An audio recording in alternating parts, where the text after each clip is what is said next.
Okay, what I have here is the Supercharger by Arcadia. It was released in 1981. A year later it came out and was rebranded as the Supercharger by Starpath. What this device does is it takes your Atari 2600, which only has 128 bytes of RAM, and when you plug this in, it gives it an additional 6K of memory. This is an incredible achievement for the time period. How it's utilized is you throw it in into a tape recorder, you plug this into a tape recorder, hit play, and you start playing your video game. Essentially, that's all it is. What I have here before you is my collection of Starpath games. They're all loaded on tape. For example, Dragonstomper, right here. These are nice because what they do is they duplicate. If there's a problem on side A, you flip it over to side B as a point of redundancy.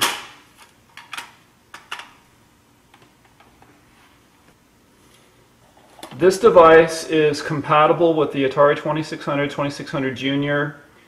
It's compatible. There are some problems with the 7800, and I understand there's a problem with the ColecoVision extender unit that turns the ColecoVision into a 2600.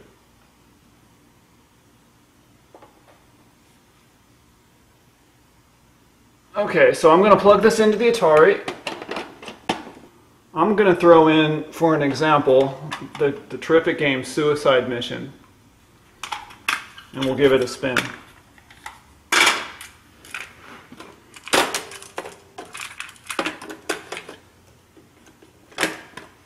So what you do is you turn on your Atari,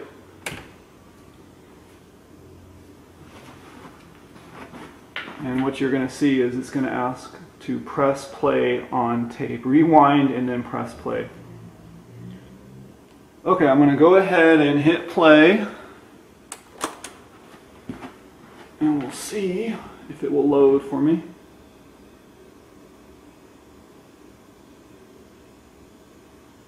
Takes a few seconds.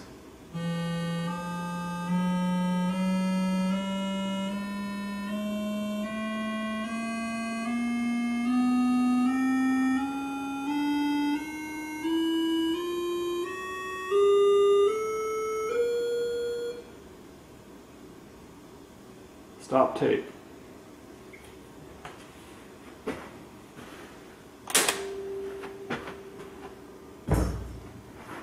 Okay, so I've stopped the tape.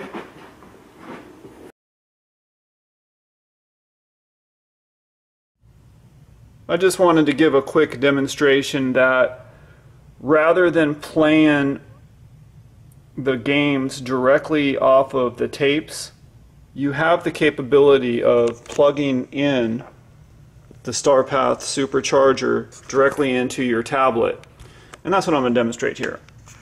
Plug it directly into the iPad, and then you download the games to your device, and I'm going to demonstrate one here, Meteoroid, and then power on your Starpath. When it says hit play, press play, and you press play on your device.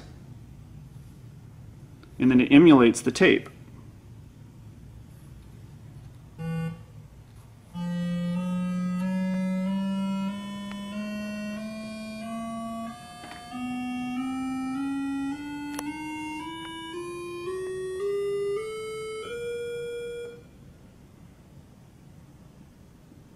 So what you have here is Meteoroids.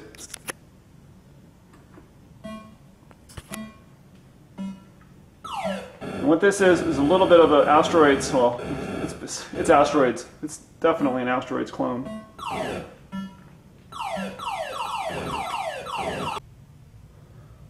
So as you can see, rather than playing the tapes and wearing them out from your 30-year-old tapes and your 30-year-old tape players, you simply download the ROMs the MP3 files, the raw MP3s, put them on your tablet, and utilize your Starpath,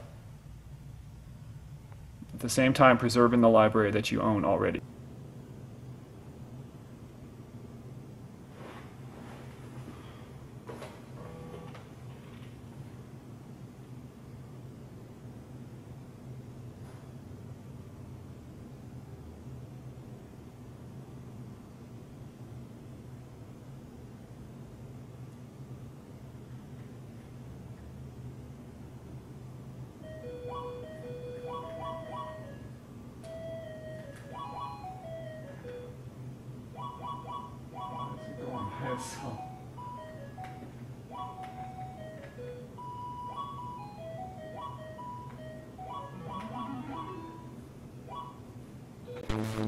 The year is 1981, and what is the device that you absolutely must have?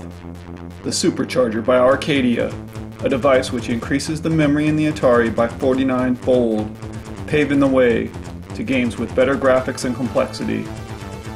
I was not aware of this device back in the 80s, so for me, this is a new discovery. The Supercharger is now pretty rare, but can still be found online in auctions. Originally priced at $44.95, I would not have purchased it back in the 80s. It would have been too expensive.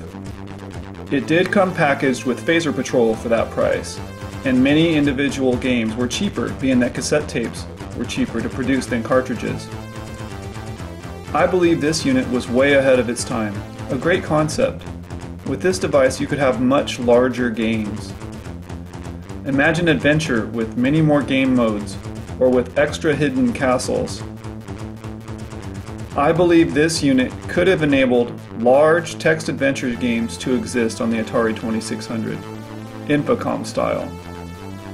Homebrew text adventure games do exist, but I believe they could have been much better in the Starpath universe.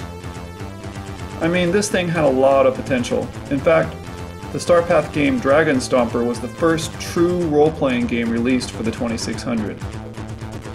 If you look at the official Frogger, you will see a reworked version of Frogger with much better graphics and sound.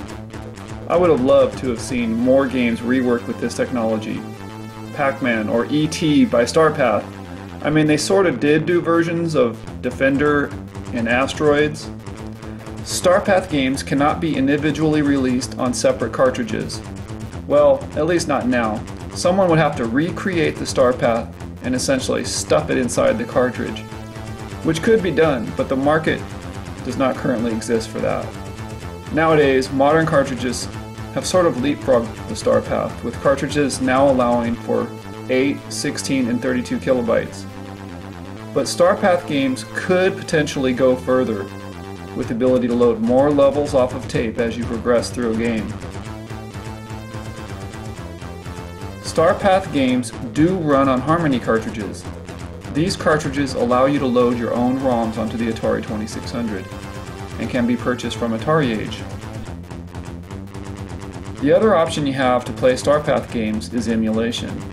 The very popular emulator Stella for the 2600 runs Starpath games. These days, if this cartridge were released, I would want more. Speaking philosophically, it would be awesome if somebody would come up with a Wi-Fi enabled cartridge that would enable online play. Now that I would pay for.